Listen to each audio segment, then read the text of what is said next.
Well, I guess, Brian, before we go any further, we got to, I don't know if it's check in or if it's just hover in, zoom in on The Rock's latest antic. Now he's arguing with podcasters, and the podcasters that he ain't arguing with, he's leading down a path that would make one think that he's trying to challenge Hulk Hogan in terms of the prevarications and preposterizzations of some of his comments. In other words, he's pulling some of this shit just right out of his ass, Brian. Were you right all along about this whole thing? Yeah, Again, see, I'm in a weird position. It's kind of like when you discover a band and you really like them, and all of a sudden, like months later, other kids are listening to them, and you're like, no, you guys weren't here at the beginning. But yeah, everyone's catching up because it's undeniable. No, actually, I think you're wrong there, Brian. I think it's more like it's a hot new burger joint that everybody's going to, and the first time you go there, you say, well, this shit sucks, and they're probably cooking it in a microwave. And then after a few months, when they quit trying because they've been doing good business, then everybody figures out, this shit sucks, and they're cooking it in a microwave. That's more apropos to this situation. Well, yeah. But who am I? I guess the point is everyone's catching up to what I said. I always say I say the truth. Even if you don't like what I'm saying at the moment, it'll catch up to you. And it's undeniable what's going on with The Rock. And it's undeniable the short-term and potential long-term issues they're going to have because of a weird dynamic that they've put in place with The Rock there. Since we last discussed it in real time on the Drive-Thru, you've seen some of the quotes, you've seen some of the different perspectives on this, correct? Yes, well, because when we were doing the previous show and we'd been talking endlessly about that which was WrestleMania weekend, and then suddenly he's on the Pat McAfee show and he's blurting some things out that we're seeing in real time. I want to talk about that in more detail than we did previously, but also he's arguing on Twitter with what's his name? I thought when he was saying Dave, I thought he was mad at Uncle Dave. I thought that chain had been broken, but it's Dave Lagana over at the Busted Square, or what is it? Dave who? I think it's LaGreca, because I think he's related to that Don LaGreca guy that used to be on WFAN and then does that unfortunate show with Michael Kay. But yeah, he's on Sirius, I believe. Is he serious about it? Well, apparently he's serious about it. He's a wrestling fan, and he was like everyone else with their eyes open. He noticed what happened with everything leading up to WrestleMania and how disjointed everything got, and the disastrous feeling they left people with at the end of night 2. And he got mad as hell and he couldn't take it anymore, and he made inflammatory comments. I don't know how inflammatory. He's a podcaster who expressed. Well, they inflamed The Rock. Whoa, did they? See, that's the thing. Let me read this response and tell me, does he mean to be condescending, or does he not even realize he's being condescending? Let me know what you think here. Hi, Dave. The business is a complete work. Always has been, always will be. Every aspect of it. Every match, every interview. Please join me, Cody, Cena, Brian, and the rest of us for our creative discussions so you can expand your perspective.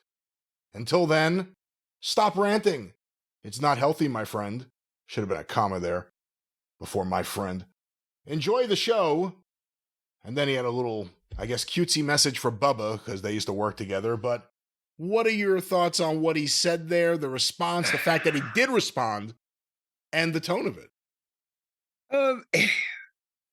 I don't think, as you said, he realizes how he's coming off to people as such an insufferable douchebag. He's become such an auteur. He's one of those fucking annoying French directors at this point instead of a Hollywood action star. He's constantly got to beat people over the head with it's all a work, it's all fake, it's all planned, it's all written, it's all scripted, because he wants to straddle his worlds between. He doesn't want to insult his Hollywood people that he's actually trying to make, wrestling fans believe this stuff is real. He's showing his incredible creativity and production capability and the starring roles. And at the same time, he wants to be rewarded and given praise for the incredible rise of the popularity of the industry and his not only in ring, but now that they ain't no in ring, he wants to be the face of this thing. Like, I can move and shake when I come in, and but at the same time, he says and he always has loved the business from when he was a kid. That part's absolutely true, and studied the business and studied the guys. But now that he's in this position, he wants to just tell everybody, no, we're making all this shit up, and here's exactly how it happens. And because I'm an actor and a producer and a Hollywood megastar now instead of a wrestler, and indirectly shits all over the fucking business. Well, not maybe indirectly, directly. Do you see what I'm saying here? To me, The Rock, it's very similar. It's going to sound like a crazy comparison to you, but to like Cody Rhodes when AEW started. I want to be an executive. I want you to see me as an executive. But where's the actual executive skill, executive talent? The Rock is really talented. He's maybe one of the all-time, not maybe, he's one of the all-time greatest when it came to having a script, when being told what to say, when sometimes having the notes on his hand. He could do that. He's a great performer. But when the performer thinks they're brilliant creatively and they have never, ever really shown that ability, yet they're insistent on having the capabilities to be as creative as they want, whenever they want, however they see fit, even with their troll piss boy who used to live on Planet McMahon 25 years ago and hasn't done a fucking thing in wrestling forever, it creates an impossible dynamic, whether you like Triple H or not. Again, if you're booking everything throughout the year and someone just swoops in, tries to take credit for everything, fucks up all long-term storylines. And again, whoever doesn't think this fucked up the whole Cena thing, it did. It clearly did. And they doubled down on it with having Travis Scott do the walk-in at WrestleMania. This whole thing has been a disaster, and it's only going to get worse. And, again, The Rock, if The Rock thinks he could swoop in with Gewurz and his team and just do whatever they want, that's going to... Eventually, there's going to be a showdown. This is like fucking Punk and the Bucks in the back. Like, eventually, I'm not saying there's going to be a fight, but... This is the $1 billion mega conglomerate version of that, yes. Yeah, it's coming, though. And, again, I'm not saying Triple H is perfect, and there's plenty of reasons to question the booking leading into WrestleMania in, various ways for various things.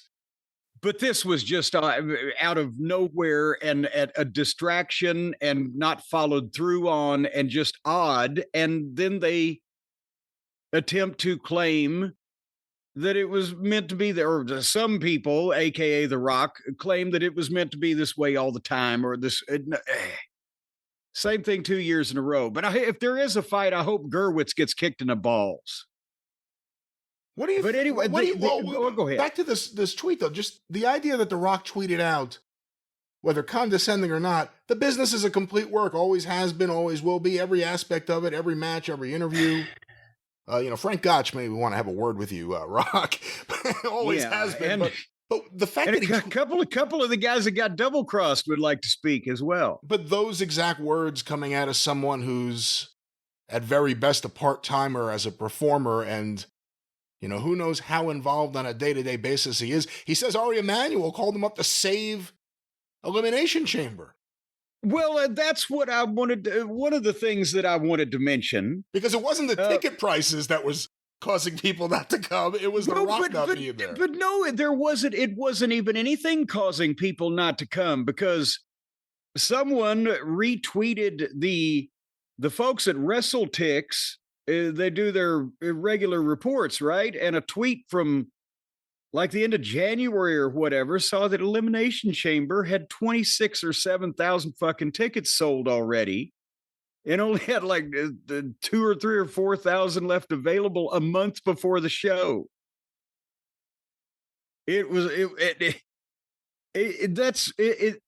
Basically, I think that The Rock saw Hogan's deal, or the WrestleMania documentary, where Hogan's deal was that, well, it was kind of, the advance wasn't doing too well, so Vince called me and just stole it.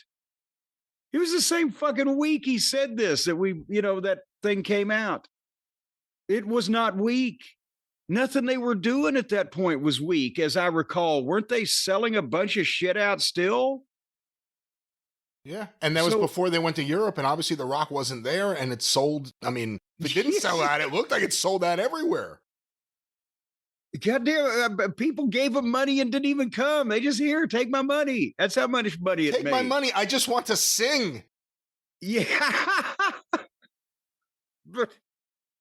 But on the McAfee show, besides the overall theme that he's always doing now, well, it's all a carefully crafted and organized story that, where we write that whole 9 yards because he's Hollywood.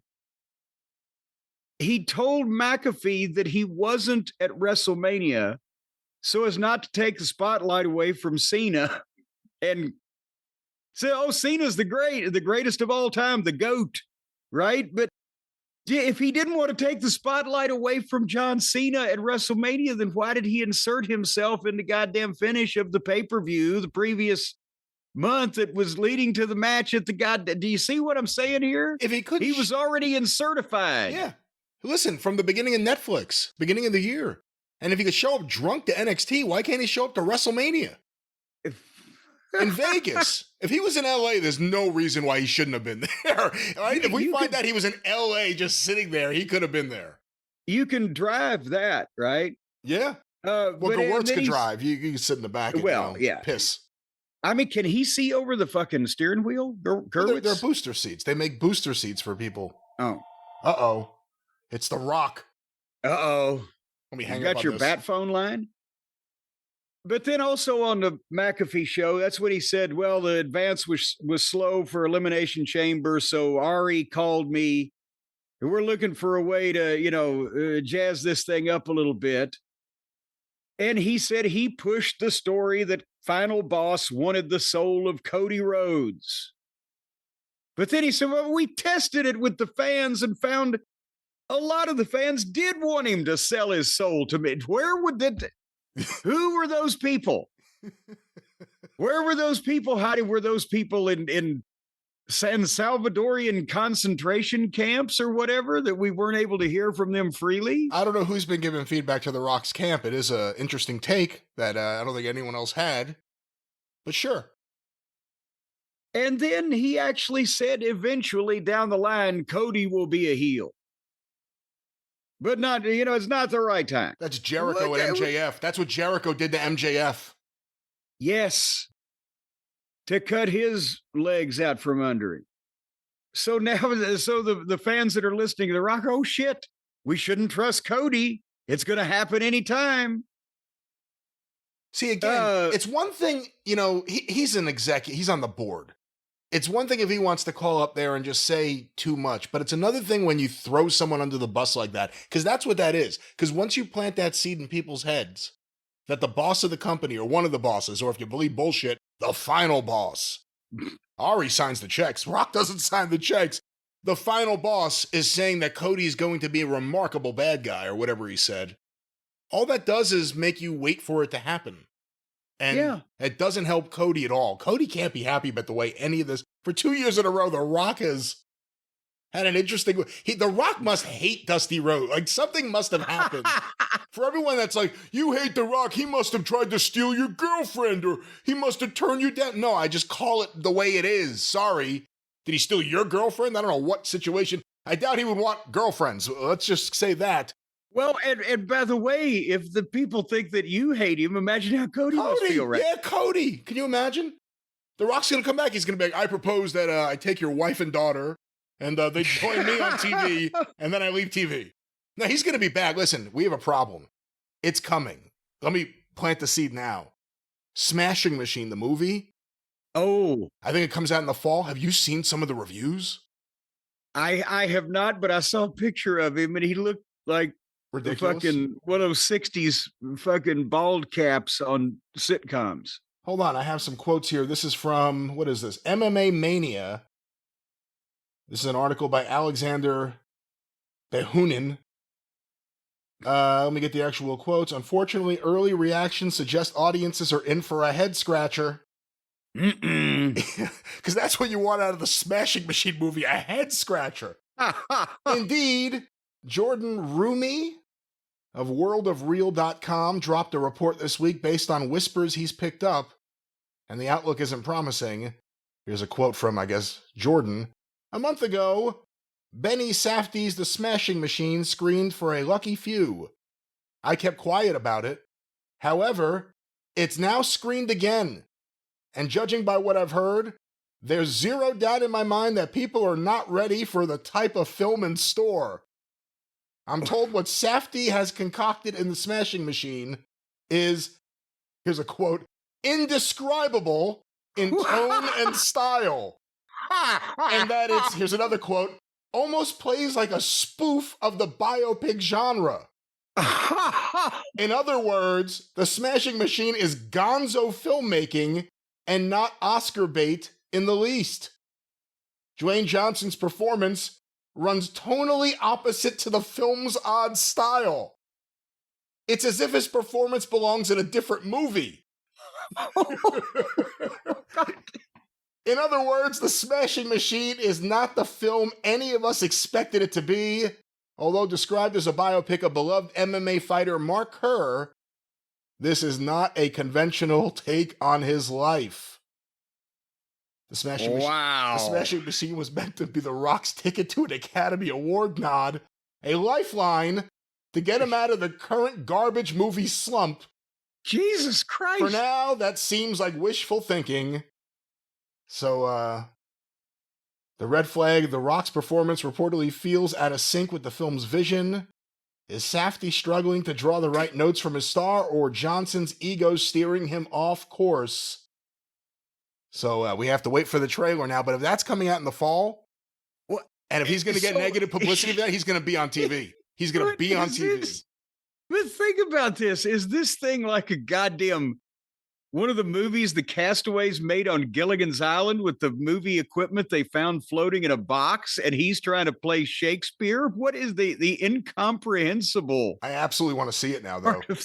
God damn it. Yes, this could be huge box office. So it's a biopic of Mark Kerr. Yes, but in the gonzo style. What? Imagine if Maisel Brothers made bad biopics. No. So yeah, he's going to be back. He's going to be back in the fall. Back on TV, yeah. SummerSlam's 2 nights. That sounds promising after what we just witnessed. And also, by the way, to clear up something, also on the McAfee show, he said as they got closer to the show, that the Elimination Chamber, then they made the suggestion to turn Cena, but he didn't apparently say that Rhodes turned it down. But with the whole thing about the segment being moved from earlier and going at the end and the whole 9 yards, they were trying to do damage control already. And but then he said the best thing for WrestleMania was me not to be involved in the finish, even though I would have done a few things differently in the finish as to how they got there. Best thing was for me not to, but then come and produce from the back, right? How pissed would you be? I mean, again, that wasn't your finish, obviously, but if it was, and 2 days later he's on TV saying this, what would you think? Oh my God. You know what I'd think. I don't know. Triple H has a bad heart. He may not think like I do anymore, or used to. But they,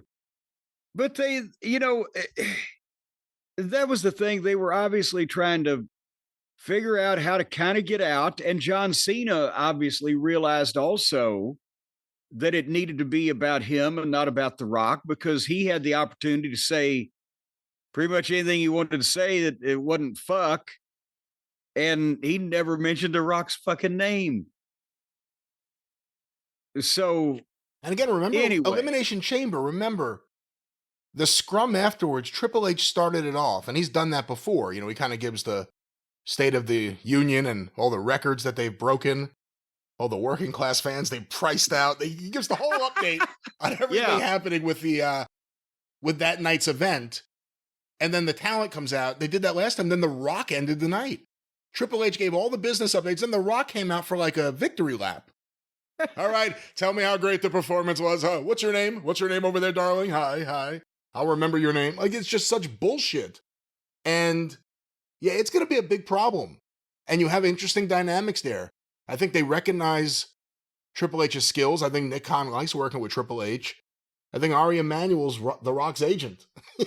And he's made a lot of money with The Rock for the last 20 years. And, you know, his daughter, I believe, his daughter, wasn't she Bruce Pritchard's assistant for a while? So that's Ari's daughter. Now, what? Someone told me that Ari Emanuel's daughter was Bruce Pritchard's assistant for at least a while. So the point is, Lord, you might have was that business, or was it, when he's in ill health and she had to like clip his fingernails and wipe his butt and everything? No, I told you years ago, someone I know who it's his story to tell, but so I won't say his name, but he had a meeting with Kevin Dunn, and Kevin Dunn was cutting his toenails in the meeting, which is just disgusting. That is for everything you say about him, that's disgusting. Just disgusting. Kind of rude, just a rude, disgusting guy. But The Rock and all this, again, WrestleMania was not the greatest, and you can't blame The Rock for the whole card, but you could blame him for the main event of night 2. And the excuse of, I don't think the final boss was needed. I called Cody and Cena and said, I don't think I'm needed. What the fuck? What is that? It almost seems like it was a pressure campaign without saying it, actually. Now, you better call them and tell them you do need me. You better... Well, and also, I think they probably made it clear to him that they didn't need whatever his original idea was, and so he just kind of drifted off. See, that sucks for Triple H. He has 2 people in The Rock and Gewurz who are chomping at the bit to replace him and do what he's doing. And they can't do it any better. Not to say he's perfect, again, but I'll take Triple H over The Rock and Gewurz every day of the week. I'll take what they're doing the 99% of the other time of the year over the 1% when Rock shows up and does whatever Rock does. Man, if you really think about it, despite winning the title and finishing the story, like the last 5 years, every wintertime, Cody's life is just filled with disappointment. every year. Tony did this to me, and fucking Brandy's upset about Tony, and okay, then I'm not going to get the belt, and okay, The Rock's return every year. I tore my pec. Oh my God. I wonder if he kicked Maria Ospinskaya in the shins back in the 40s. Hey, you bring up Triple H not mentioning The Rock at the Hall of Fame. When The Rock was putting over people in that 3-way match, he didn't mention Punk. And Punk went on TV and did that interview calling him out for his bullshit. So there's a lot of interesting dynamics in play right now. It's almost, it makes you stressed, Brian. It makes you stressed. It could give you anxiety. Could give you the nervous heebie-jeebies, keep you from sleeping at night. All the things going on, the backstage intrigue, the drama, the dramedy, the wonder and the mystery. It's enough to just drive anybody into just complete crackdown. I wish that we had something that could help us out with that, Brian, don't you? Well, Jim, that sounded actually negative. Hold on. Well, Jim, you know what that means. Make it cheerful. We're positive, and we have a positive new friend to tell everyone about, and it is something that we're really excited about. It's almost a perfect fit for what we do here. Our new friends from Louisville, Kentucky at Cornbread Hemp. That's exactly right. You know what we had to do? I had to call in because with the state of the world, and believe me, this not only fits in with what we do, but if you fit in with them, then what we do will be even better for you. But I had to call in some of my friends and my neighbors and my fellow Kentuckians here from Louisville, Kentucky to help us all out in times of trouble and strife in today's modern environment, which sucks. So we all need some relaxation, better sleep, pain relief, all those things that make you feel better, but with no synthetics and no dirty chemicals going on, all the natural, clean, scientific type of stuff, and that's what they're doing over at Cornbread Hemp. And you'll say, corn? Now, wait a minute. I will neither confirm nor deny that I've decided to bring happiness onto the world under an assumed name. These Cornbread Hemp people are just fine over there. I have nothing to do. Will you admit here on the air that you are a secret investor? That you may be one of the owners of this corn company from Louisville, Kentucky? Something fishy's going on here. I cannot make any statements about that right now just because the KFC people have deserted Louisville, Kentucky for different environs, and the time is right for another company to take over the world based right here in the Derby City. I might or might not be involved in such a thing, or maybe I just leased them the right to use corn in their name because I'm so identified with corn here in the state. What is this on their website? Senior Vice President Marketing, H. Featherbottom. Hey, come on now. Is Hotchkiss taking a job behind my back? I didn't know anything about that. I swear I didn't. But I'll tell you what, folks, that I do know. If you go to cornbreadhemp.com right now, and I think everybody pretty much knows how to spell all those words, cornbreadhemp.com, you are going to see a plethora, a cornucopia of CBD and THC products, the likes of which we did not even know existed until we were introduced to these fine folks. Because you may have heard some CBD spots in the past. Yeah, rub this on or take that capsule. But this Cornbread Hemp stock, this roster of products is varied and amazing. And the packaging alone tells you that they mean business, because this is, I mean, you can't find stuff in a modern pharmacy packaged in such a professional way that gives you all the details and the information you need, such as, for example, the berry CBD gummies. Each gummy contains only 8 calories, only 2 grams of sugar. That's minute. But these things will make you feel and make you relaxed, make you feel better, make you sleep better. Or the THC gummies. They still only got 8 calories if you're watching your waistline. But they also have balms and oils and seltzers.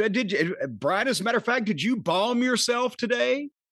Were you using the soothing balm on your various aches and pains, your sore spots, the joints and the shoulders and the elbows you have that creak and crack? The elbows. Oh, I'm knocking. Oh, there goes Popeye. I'm knocking over stuff here.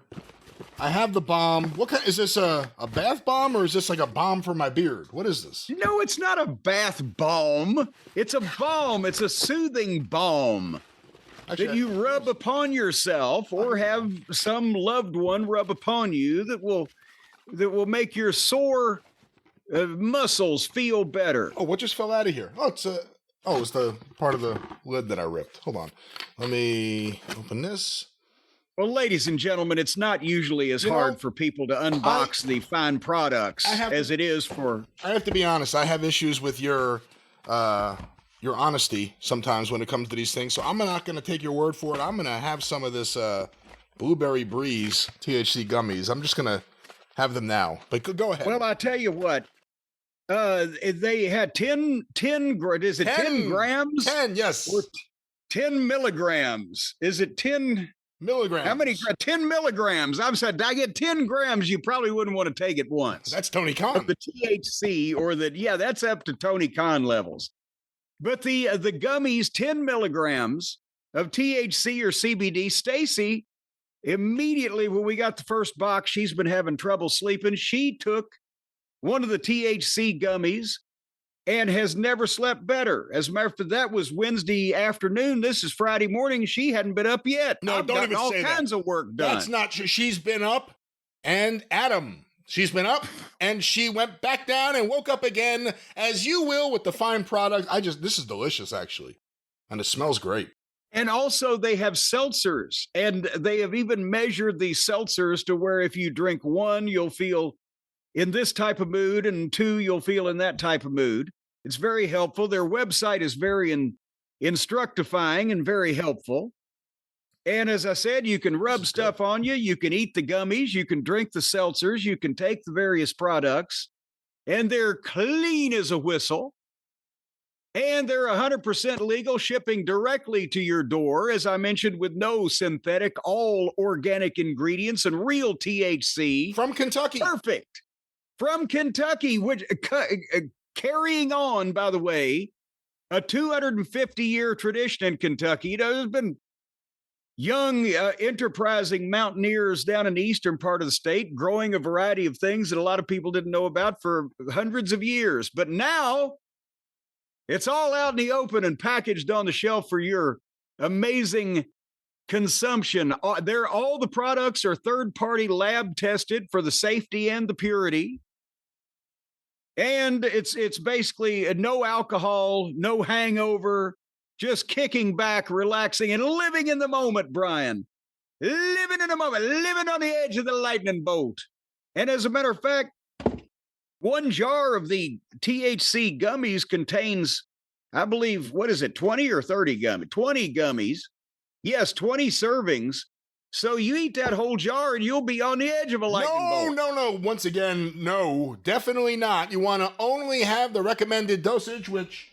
You know what they say is one gummy.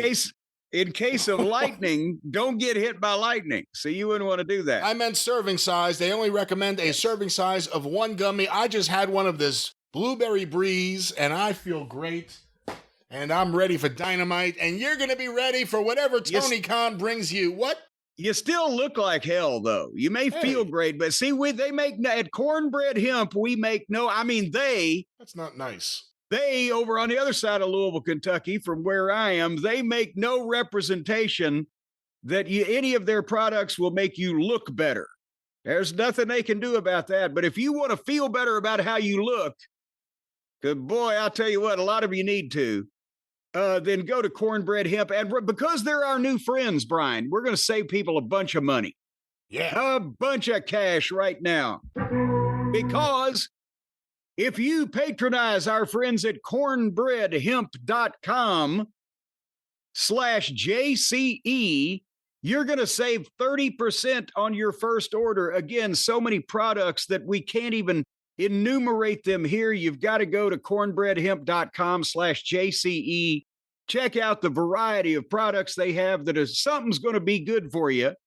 And if something is what you need, no matter whether you know you need it or not, they'll let you know. cornbreadhemp.com/JCE and save 30% on your first order. Now, 30 is closer to 50 than 0 is. That means you're saving almost half. Well, again, let's just call it 30. You're saving 30%. What a great deal. But it's almost half without really being too much exaggerated. Well, then the next thing you know, it'd be free and everybody can afford that. So it's almost a third. Why don't you say it's almost a third?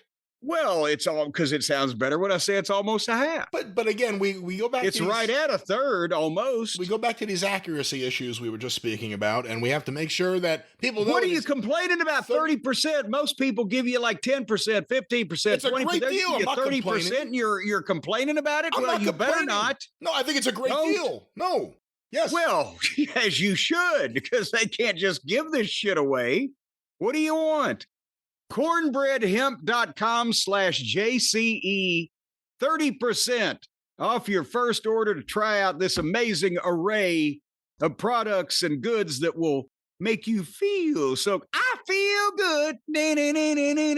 You know, I did actually. I rubbed a whole bunch of the balm all over my body, and when I woke up the next morning, I could play every bit of In-A-Gadda-Da-Vida on a mouth harp.